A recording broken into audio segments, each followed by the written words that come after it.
जन्म नाही पुन्हा।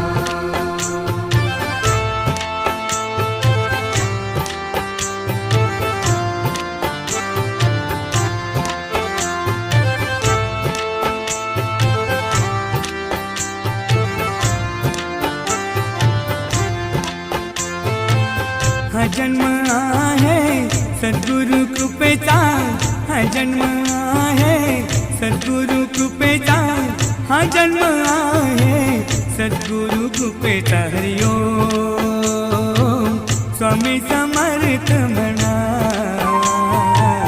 हा जन्म